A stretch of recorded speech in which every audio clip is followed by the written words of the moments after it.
अस्सलाम वालेकुम dear student, this is Mohammad Shahid. अगर आप पंजाब यूनिवर्सिटी के एंट्री टेस्ट की प्रिपरेशन कर रहे हैं तो ये वीडियो आपके लिए है, क्योंकि हम लाए हैं 2026 की तैयारी के लिए 5 वीडियो जिसमें हम एक्सपेक्टेड एमसीक्यूज को डिस्कस करेंगे।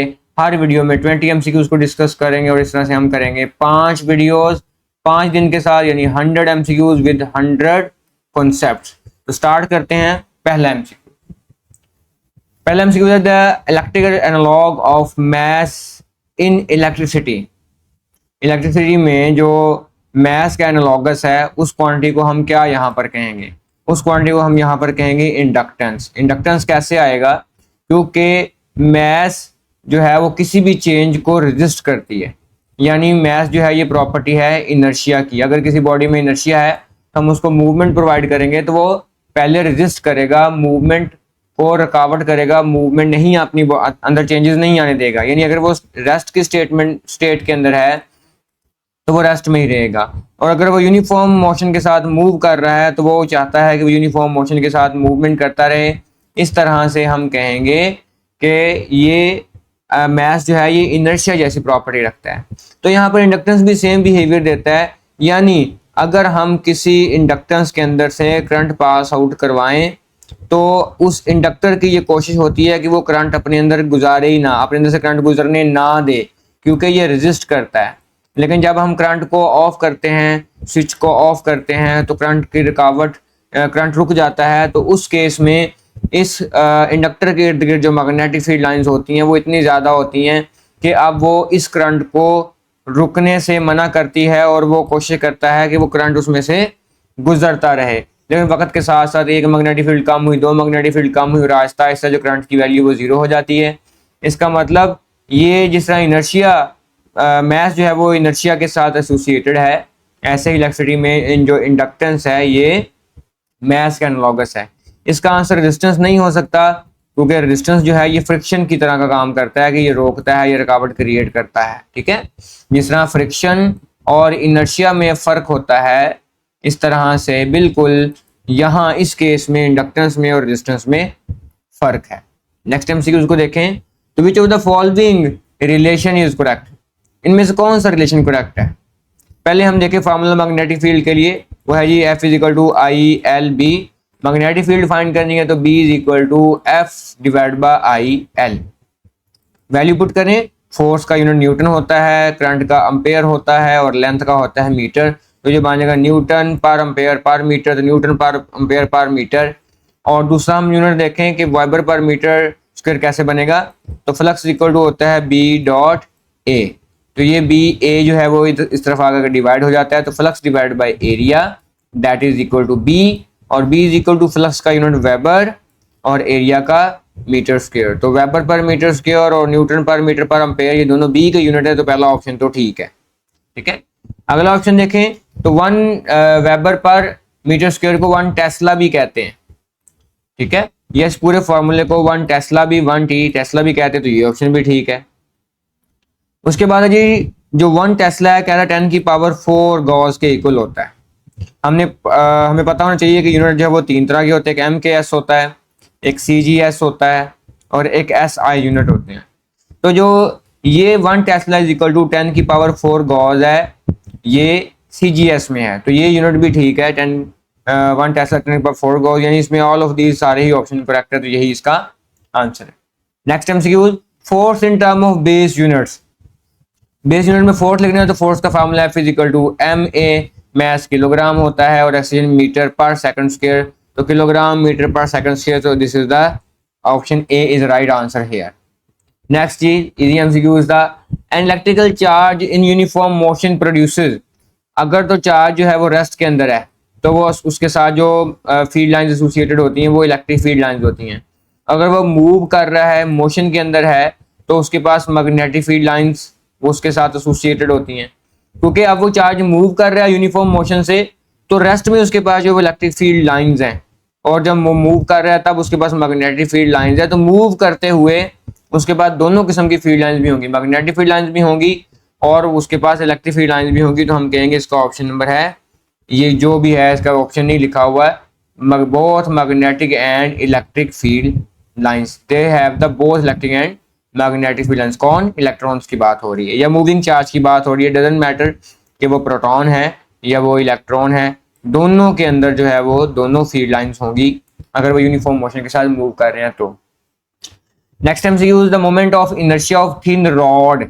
अब ऐसे यहाँ पे उसने मेंशन नहीं किया, थिन रॉड इस तरह का होता है, लाइक इस तरह से मेंशन क्या नहीं किया उसने, उसने ये नहीं बताया कि उसका सेंटर से मोमेंट ऑफ इनर्शिया लेना है, ठीक है, और या उसका बिल्कुल एक एंड से फाइंड करना है, यानी उसने हमें इसका सेंट्रल एक्सल नहीं बताया, सेंट्रल एक्सल। तो अगर वो सेंट्रल एक्सल नहीं बताएगा तो हमने ये जो पोजीशन ए है या 1 है इसी को कंसिडर करना है।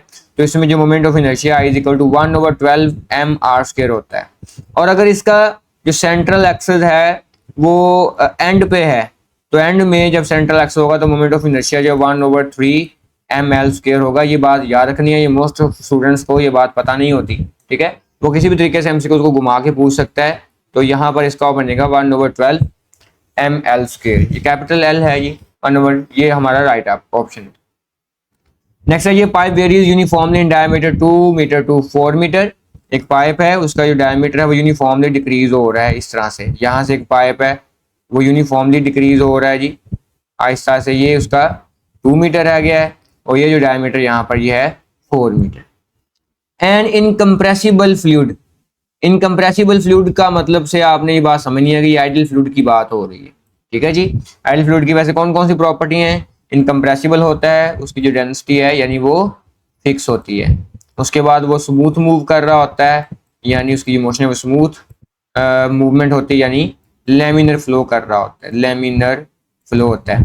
तीसरी प्रॉपर्टी उसकी ये होती है कि उसमें अगर कोई चीज़ रखें तो वो इरोटेशनल रहेगी, इरोटेशनल, इरोटेशनल का मतलब कि वो घूमे बगैर मूव कर रही है, फ्लूइड है ये इधर को सपोज करो फ्लो कर रहा है। अगर इसमें कोई गरारी रख दें, टूथड व्हील रख दें कोई, तो ये गरारी जो है ये बिल्कुल सीधा मूव करेगी, बल्कि ना कि ये रोटेट करती हुई जाएगी आगे को मूव करते हुए, ऐसे नहीं जाएगी। ये निशानियां होती हैं, सिंबल्स होती हैं, अलामतें होती हैं एक उस फ्लूइड की जो कि आइडियल फ्लूइड है। उसके बाद is moving through the pipe with velocity, उसने वेलोसिटी बता दी, हम कह लेते हैं v1 उसकी 16 मीटर पर सेकंड है, ठीक है, और जो b1 उसका डायमीटर d1 है वो 2 मीटर है, उसका जो डायमीटर है 2 है वो 4 मीटर है, ठीक है जी। What will be the velocity of fluid when it leaves the pipe, कि जब पाइप से ये लीव करेगा तो इसकी जो वेलोसिटी क्या होगी। ऐसा करते हैं कि जो d1 है इसको 4 मीटर कर लेते हैं, जो d2 है इसको 2 मीटर कर लेते हैं, क्यों, क्योंकि सपोज करते हैं ये इसकी डायरेक्शन है, ठीक है जी। तो हमें पढ़ा हुआ इक्वेशन ऑफ कंटिन्यूटी वो a1 v1 is equal to a2 v2 होता है, हम इसे कांस्टेंट फ्लो रेट भी बोलते हैं, flow rate, flow rate, flow rate क्या होता है, वॉल्यूम डिवाइड बाय टाइम, ये फ्लो रेट है। पेपर में एमसीक्यू ऐसे भी आ सकता है A V is equal to we over T, यानी area product of the area times area and velocity is equal to flow rate, या flow rate is equal to area times velocity, ये बात भी आपको पता होनी चाहिए। तो कहता है विल v2 फाइंड करें। अब यहाँ पर एरिया की बात करें तो क्योंकि ये जो चीज़ हमारे पास यहाँ पे मौजूद है ये स्फीयर टाइप है, यानी सॉरी सर्कुलर टाइप है, तो सर्कल का जो एरिया है वो पाई r² है, ठीक है, और v1 आ जाएगा इज इक्वल टू फिर यहाँ पे पाई r2 का स्क्वायर और v2 आ जाएगा। अगर हम r की बात करें क्योंकि डायमीटर दिया हुआ है तो यहाँ पर वैल्यू हो जाएगी पाई d2 का square over 2 which is 4 v1 is equal to pi d1 का स्क्वायर ओवर 4 v2, क्योंकि स्क्वायर लेना है तो फिर 2 का स्क्वायर भी आ जाएगा, 4 से 4 कैंसिल, पाई से pi cancel, it will become d2 का square v1 is equal to d1 का square and v2। After putting the values कौन कौन से हैं जी, d2 की वैल्यू 2 मीटर है तो 2 का स्क्वायर,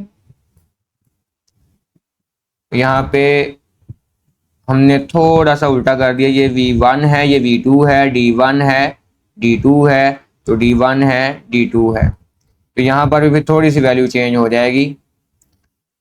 d1 का स्क्वायर यानी 4 का स्क्वायर, v की बात करें v1 is 16 is equal to d2 2 है, v2 की वैल्यू हमने फाइंड करनी है, इसका स्क्वायर v2, सिंप्लीफाई करेंगे तो क्या आ जाएगा 4 का square 16 multiply by 16 is equal to 2 का स्क्वायर 4 और v2, 4 से ये 16 कैंसिल तो 16 multiply by 4 is equal to v2 का स्क्वायर, ये बन जाएगा 64 इज इक्वल टू V2 का स्क्वायर, और हम इसका जब अंडर रूट लेंगे तो आंसर आ जाएगा इसका 8। So this is our answer 8 meter पर सेकंड, ये इसका आंसर बन जाएगा।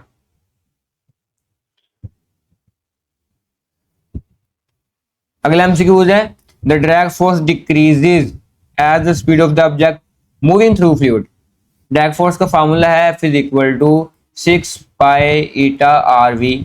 जितने भी रिलेशन है, वैसे तो हमें स्पीड के साथ रिलेशन चाहिए, लेकिन सबके साथ देख लें ईटा के साथ डायरेक्ट रिलेशन है, यानी जिसकी विस्कोसिटी ज़्यादा होगी उस पर, उस ऑब्जेक्ट पे जो ड्रैग फोर्स है वो भी ज़्यादा लगेगी। लाइक अगर वाटर है उसमें बॉल को रिलीज करेंगे, और अगर यहाँ पर हनी है उसमें बॉल को रिलीज करेंगे, तो दोनों में जो ड्रैग फोर्स है उसका जो इफेक्ट है वो डिफरेंट होगा। ठीक है, उसके बाद इसका जो रेडियस के साथ रिलेशन है वो भी डायरेक्टली रेडियस ज़्यादा होगा तब भी ड्रैग फोर्स ज़्यादा लगेगी। लाइक अगर वाटर ड्रॉप हवा में मूव करता हुआ नीचे को आ रहा है, रेन ड्रॉप, और यहाँ पर कोई फुटबॉल मूव करता हुआ आ रहा है, दोनों में फ़र्क का आपको पता होना चाहिए, या पता हो कि कैसे हो रहा है, यहाँ पे कैसे ड्रैग फोर्स लग रही है। तीसरा जो रिलेशन है वो वेलोसिटी के साथ है। वेलोसिटी अगर ज़्यादा हो जाएगी तो ड्रैग फोर्स ज़्यादा हो जाएगी। उसने बोला ड्रैग फोर्स डिक्रीज हो रही है, तो ऑब्वियसली फिर बॉडी की मोशन या स्पीड उसकी जो है वो डिक्रीज होगी, तो ड्रैग फोर्स डिक्रीज होगी, तो इसका ऑप्शन नंबर सी बन जाएगा। Next MCQs, which of the following is best graphical representation between the drag force on spherical object are speed v and the fluid viscosity eta. Drag force के पीछे मैंने सारे फॉर्मूले बताए क्योंकि वो डायरेक्टली हैं, ईटा के साथ भी है, आर के साथ भी और वी के साथ भी। तो जब डायरेक्ट ग्राफ आता है तो वो इंक्लाइंड लाइन होती है, inclined line, inclined increasing line. ठीक है, तो यहाँ वेलोसिटी आएगी, यहाँ फोर्स आएगा, तो ये जो लाइन बनेगी इंक्लाइंड लाइन बनेगी। इसका मतलब ये ऑप्शन नंबर ए इसका राइट आंसर। अगला एमसीक्यू है जी, in Michelson interferometer experiment the formula to calculate speed of light. तो इसमें लेजर से जब स्पीड ऑफ लाइट निकलती है तो आगे एक ऑक्टागोन है, उसके साथ जाके टकराती है, ऑक्टागोन मिरर होता है, टकरा के फिर वहां से वापस आती है।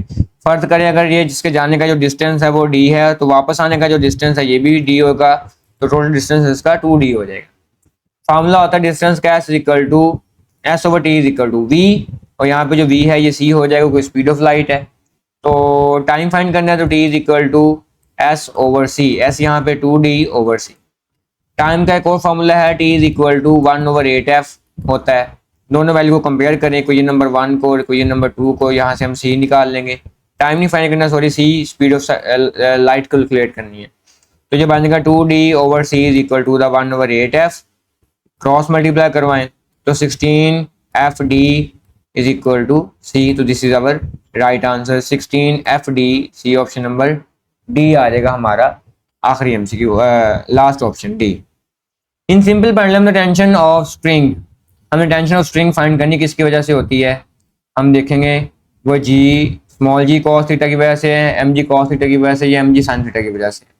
अगर हम सिंपल पेंडुलम को बनाएं तो इस तरह से उसकी बॉब होगी, ये पोजीशन O है, इसको हम नई पोजीशन पर ले गए, ये पोजीशन इसकी A है, और जब इसको रिलीज करेंगे तो मूव करेगा वापस O की तरफ।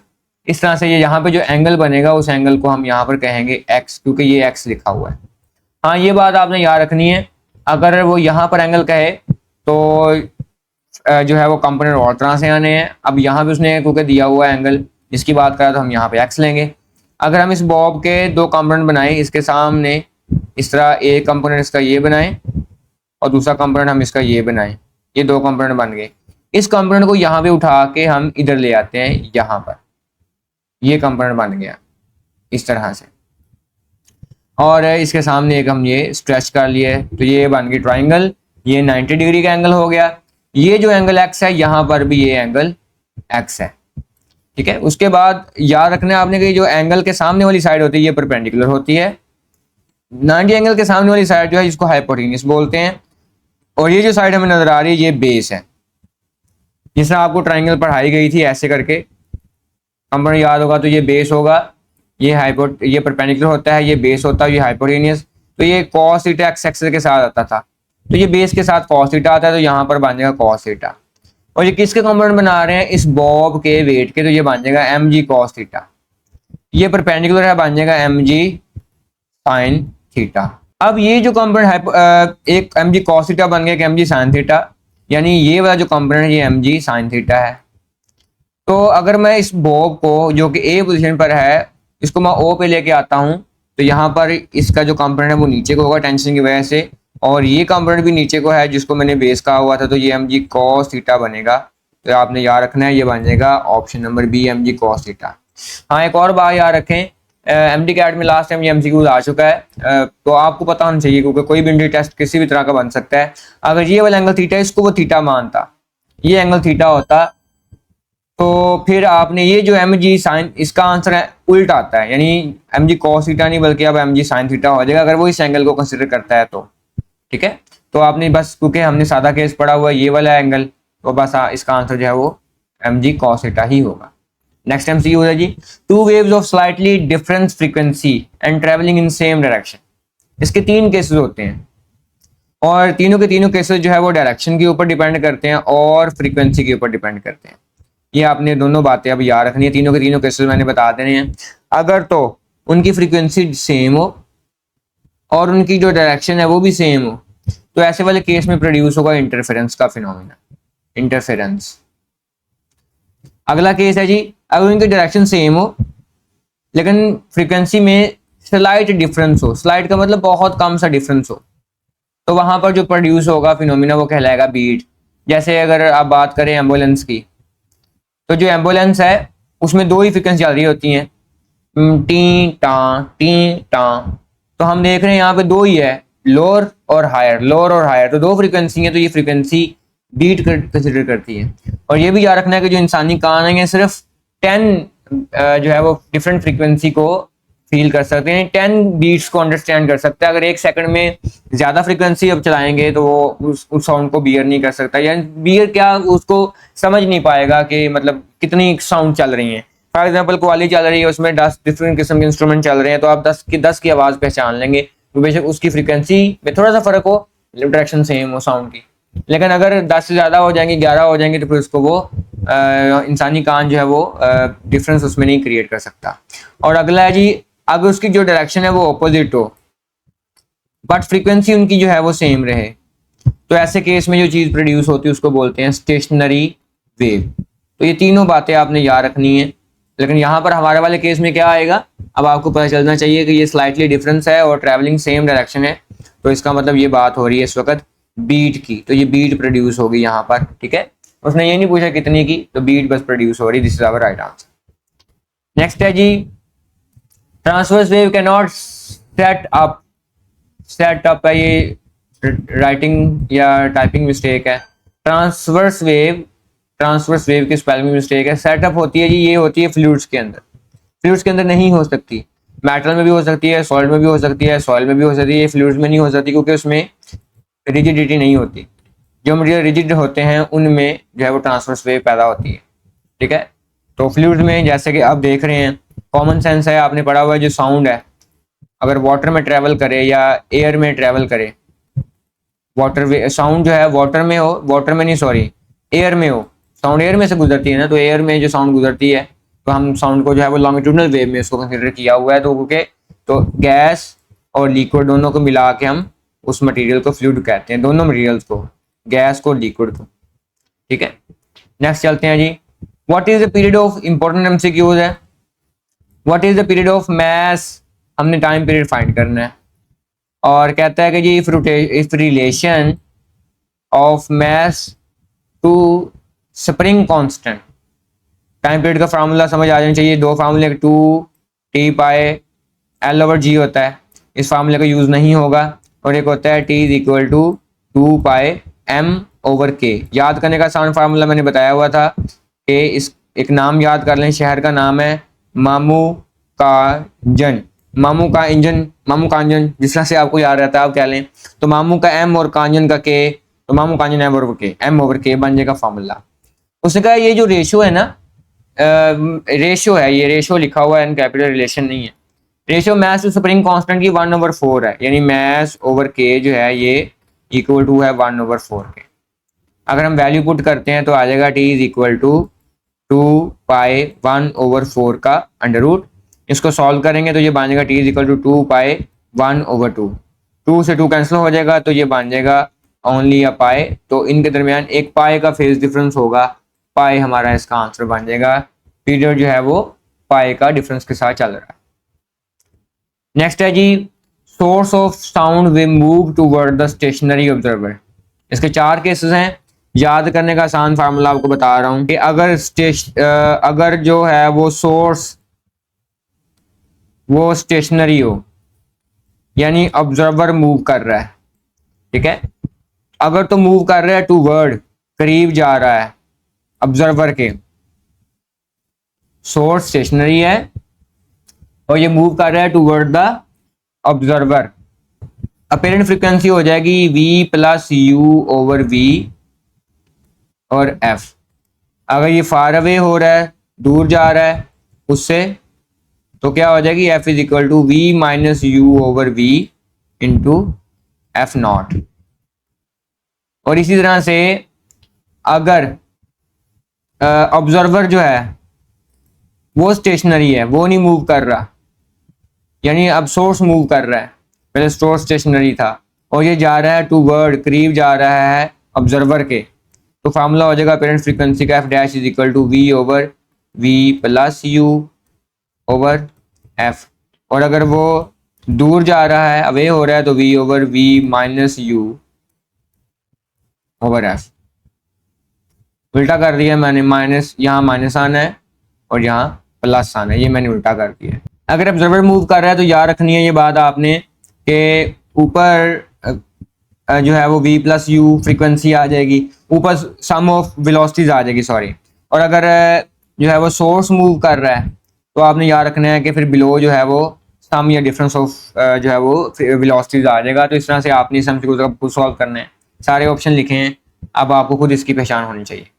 नेक्स्ट एमसीक्यू है जी, आ 4 मीटर लॉन्ग वायर, उसकी लेंथ बता दी उसने 4 मीटर है, stationary and length increase by 40 centimeter, delta l भी बता दिया 40 सेंटीमीटर है, इसको मीटर में कन्वर्ट करेंगे 0.4 मीटर आ जाएगा। फिर कहते हैं इलॉन्गेशन, परसेंटेज इलॉन्गेशन फाइंड करनी है। परसेंटेज इलॉन्गेशन का फार्मूला क्या हो जाएगा, delta L over L multiply by 100, delta L 0.4 है ओवर एल 4 है मल्टीप्लाई बाय 100। ये 0.4 को ना हम 4 ओवर 10 लिख लें तो ये 40 बन जाएगा। अब ये 0.4 खत्म हो गया, तो 4 10 दा और 10 10 दा 100, तो ये बन जाएगा 10%। तो इसका ऑप्शन नंबर बी आ जाएगा, 10%। नेक्स्ट है जी, in transistor the base region is very thin, ये माइक्रोन रेंज में होता है, माइक्रोन। तो माइक्रोन कहते हैं 10 की पावर -6 को। ये बहुत इजी एमसीक्यूज है, आप लोगों को यकीनन आता होगा। 10 की पावर -6 ये आ जाएगा मीटर, मिलीमीटर नहीं है, या माइक्रोन इस तरह से नहीं है, ये गलत हो जाएगा। ये ऑप्शन नंबर सी है इसका final answer. 10 ohm resistance is indicated by, 10 ohm resistance है तो सारे आपको कलर कॉम्बिनेशन आना चाहिए। इसको याद करने का, वो कलर कॉम्बिनेशन का याद करने का फार्मूला आपको बी पे बी रो ए गी if B V good wife, V आएगा गुड वाइफ। ये एक फार्मूला बना लें, बे बी रोएगी if B V good wife, ये बी है वी, वायलेट कलर। सारे कलर भी पता होना चाहिए। ब्लैक है जी पहला, ब्राउन है पहले,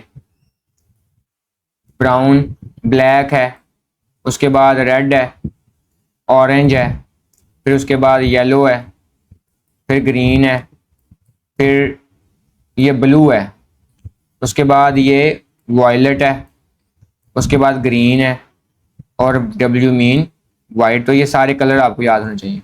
आप 10 ओम की बनानी है और 2 कंडीशन है जब भी आपने रेजिस्टेंस के ऊपर कलर कोडिंग करनी है। पहला है कि पहला कभी ब्लैक नहीं हो सकता, और दूसरा ये है कि कभी भी हम 2 कलर्स यूज नहीं करेंगे, ठीक है। 2 कलर्स यूज करेंगे तो ऐसा लगता है जैसे ना, जब मशीन रीड करती है तो ऐसा लगता है जैसे कोई मिस प्रिंट हुआ है, 3 कलर इक्वल चलते हैं कॉम्बिनेशन, तो 3 कलर ही बनाने हैं आपने। तो सबसे पहले हम ब्राउन लगाते हैं, इसका 0 होता है, 1 2 ये तरतीब से सारे लिख दिए थे मैंने, ये सारे कलर्स हैं और ये सारे उनके कोड हैं। तो पहले हम लगाएंगे यहाँ पे ब्राउन, दूसरा कलर यहाँ पे आएगा ब्लैक, और तीसरा कलर फिर से यहाँ पर आएगा ब्लैक। कैसे मुझे पता चला इस कॉम्बिनेशन का, क्योंकि जो पहला कलर है वो नंबर ऑफ डिजिट को शो करता है, 0 आ जाएगा। दूसरा जो है वो कलर ब्लैक है, वो डिजिट को शो करता है, वो 1 आ जाएगा। तीसरा कलर जो है ये मल्टीपल को शो करता है, 10 की पावर को शो करता है, तो ब्लैक 1 है, इसका मतलब 10 की पावर 1, तो ये आ जाएगा 0 1 0 1 मल्टीप्लाई बाय 10 की पावर 1, ये 0 तो खत्म होगा ना, पीछे 0 आता ही नहीं होता, तो 10 की पावर 1 जो है वो 10 ही होता है, तो 10 1 10, तो इसका फिर ये इंडिकेट हो गया कि 10 ओम की रेजिस्टेंस है। ब्राउन, ब्लैक, ब्लैक, ये 2 कलर हमने लिखने हैं, ये शो करने हैं। 3 हमने बताया 2 कलर, और पहला कलर ब्लैक यूज नहीं कर सकते। नेक्स्ट है जी the lenses law refers to. अब बच्चे समझते हैं लेंस लॉ रेफर्स टू, यहाँ पे एनर्जी आएगा, पूरा क्वेश्चन रीड करना है, पूरा क्वेश्चन रीड करना है बच्चों। ये मिस्टेक बच्चे बार बार करते हैं, इंड्यूस्ड भी साथ लिखा है, लेंस लॉ किसको इंड्यूस करता है? करंट इंड्यूस करता है, तो ये एनर्जी इसका राइट आंसर नहीं, बल्कि इसका राइट आंसर है करंट। नेक्स्ट है जी life time of electron in metastable state.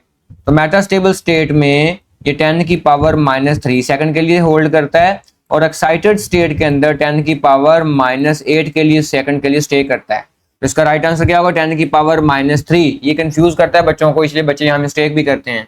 Next MCQ, in pair production the type of photon, ये आपने बात याद रखनी है। मैं यहाँ पे आपको एक राज की बात बताने लगा हूं।